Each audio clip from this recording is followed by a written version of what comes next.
he interrupted a season of failure by a command to try again. Now remember, it was a request to serve.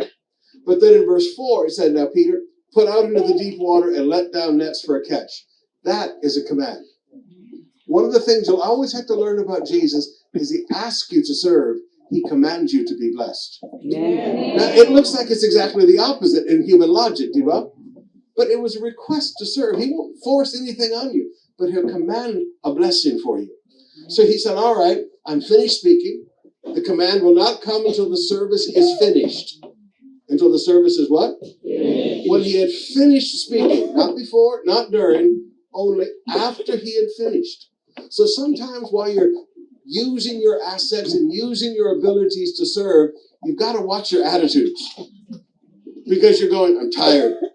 I fished all night. What do I say to my wife when I get home? What do my men say to their families when they get home? They've got nothing.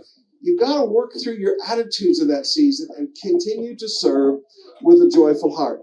But then he says, Peter, I want you to step out, take this boat out into the deep waters.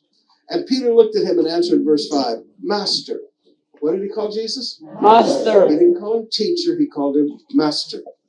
That shows Peter has made up his mind, whatever he says to me, I'm going to do it. You see, Jesus is a carpenter. He knows nothing about fishing in Peter's mind.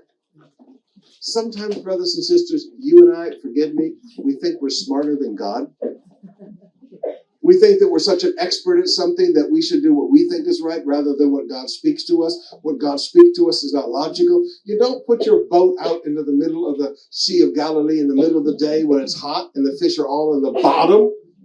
And you've got your nets that are used for catching fish close to the surface from along the shore. Everything is wrong. But because you said it, I'll do it. Sometimes you just have to learn that God will give you instructions that in your human brain, in your human logic, in your human education are not logical. But when you call him master, you're saying, Lord, I'll do what you tell me to do.